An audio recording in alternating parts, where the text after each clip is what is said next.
अब तो लिटरली ऐसा लग रहा है कि कोई तो जाके बताओ भैया, कोई तो जाके बताओ बिग बॉस के घर के अंदर अरमान को कि बाहर चल क्या रहा है।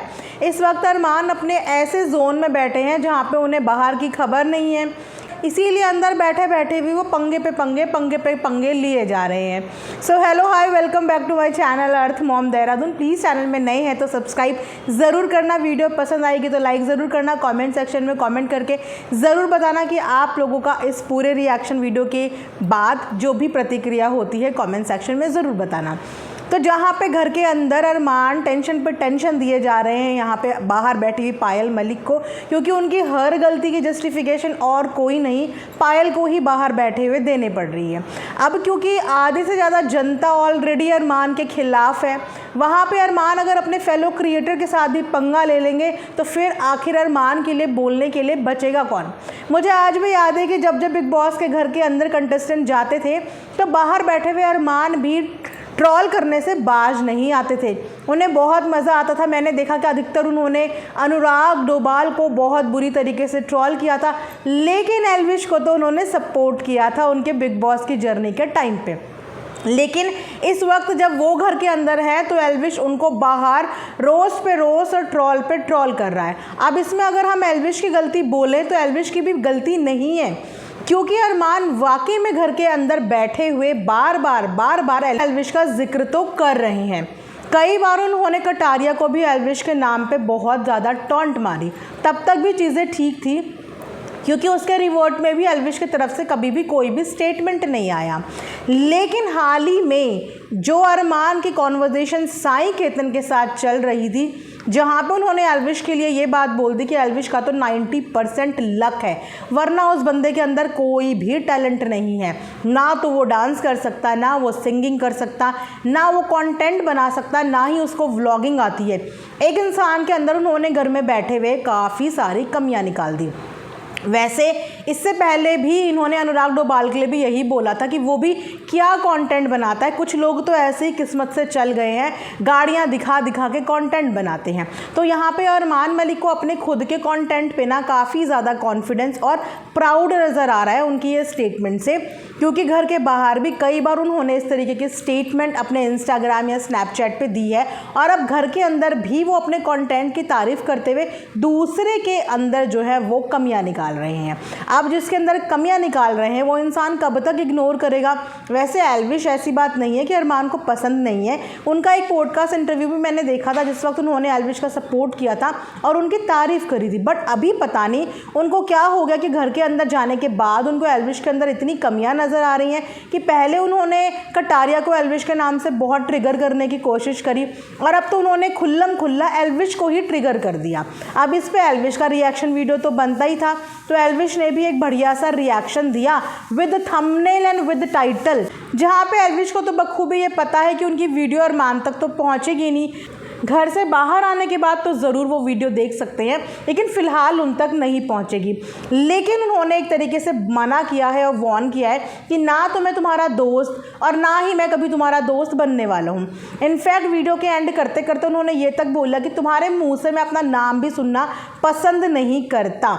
और रही बात पर्सनल लाइफ की, तो मुझे पर्सनल लाइफ के बारे में कुछ बात करनी ही नहीं है, मैं किसी की पर्सनल लाइफ के बारे में बात करता ही नहीं हूँ। और तो और उनके पीछे खड़े हुए उनके दो फ्रेंड्स बोल रहे थे कि कटारिया को इनके बारे में सब कुछ पता है, इनका पास्ट किच्चा चिट्ठा सब पता है, लेकिन उसके बाद भी कटारिया ने अभी तक भी अरमान को पर्सनल अटैक नहीं किया। लेकिन वहीं पे अरमान उसे सुलगाने के लिए बहुत बार ट्राई करते रहते हैं कि कहीं तो ये रिएक्शन तो में टॉन्ट मारते हुए और बहुत अच्छा सा रोस्ट करते हुए भी नज़र आए यहाँ पे एल्विश, जहाँ पे एल्विश ने अपने दिल की सारी भड़ास तो निकाल दी डायरेक्टली इनडायरेक्टली, क्योंकि एल्विश को सबसे ज़्यादा बुरा इसी बात का लगा कि अरमान ने आखिर ये कैसे बोल दिया कि एल्विश का 90% लक चलता है और उसके अंदर कोई टैलेंट नहीं है। इस बात का जवाब उन्होंने एक लाइन में ही दिया। उन्होंने बोला कि जिस वक्त पे तुम पहली दूसरी तीसरी ढूंढ रहे थे, उस वक्त पे मैं अपना नाम बना चुका था यूट्यूब के अंदर। जिस वक्त पे तुम मतलब लड़कियां ढूंढ रहे थे, शादियां कर रहे थे, उस वक्त पे मैं अपना नाम बना चुका था। और तो और उनके कंटेंट के बारे में बोला कि तुम्हारा खुद का कंटेंट क्या है, तुम्हारे कंटेंट में 2 बीवियाँ ही तो है, वही कंटेंट के हिसाब से तुम यहाँ तक पहुँचे हो। तो जब इंसान के काम पे बात आती है, देखिए किसी का भी दिल सुलगता है। और अरमान के अंदर ना ये है कि वो ना हमेशा किसी को जब टारगेट करते हैं, वो रिएक्शन लेने के लिए टारगेट करते हैं, कंट्रोवर्सी क्रिएट करने के लिए टारगेट करते हैं। ये नेचर उनका बाहर भी है कि बिना किसी, जहाँ पे उनका जिक्र भी नहीं होता, नाम भी नहीं होता, वो अक्सर वहाँ भी कूदते हुए नज़र आते हैं। लेकिन घर के अंदर अभी उन्हें नहीं पता कि बाहर सारी चीज़ें उनके अगेंस्ट ऑलरेडी है। 1000-2000 वीडियो उनके लिए बन ही रही है। तो घर के अंदर ऐसी चीज़ें वो क्रिएट कर रहे हैं कि जो लोग उन पे नहीं भी बनाना चाहते, वो लोग भी मजबूरी में उनके ऊपर बना रहे हैं। अब जब उनके फैंडम के लोग ये वीडियो देखेंगे तो वो भी अरमान के एंटी हो जाएंगे। इस तरीके से अरमान के एंटी लोगों की संख्या जो है ना वो बढ़ती रहेगी, बिकॉज उन्हें घर के अंदर पता ही नहीं है कि बाहर कितना बड़ा तमाशा ऑलरेडी बन चुका है।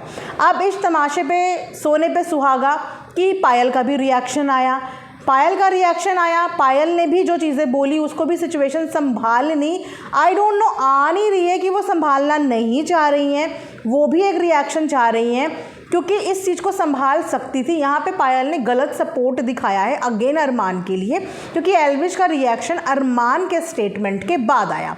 लेकिन पायल को लगता है कि अरमान ने तो कुछ किया ही नहीं, तो एल्विश ने उनका नाम क्यों ले लिया और क्यों अरमान की फ़ोटो यूज़ कर ली, क्यों अरमान का टाइटल लगा लिया, क्योंकि कहीं ना कहीं एल्विश को भी व्यूज़ चाहिए थे, इसीलिए उसने अरमान का ये सब कुछ यूज़ किया। तो यहाँ पर पायल को सोचना चाहिए कि अगर एल्विश को व्यूज़ चाहिए होते तो बिग बॉस तो अब 2 हफ्ते रह गए ख़त्म होने को है, वो तो डे 1 से यही चीज़ करता।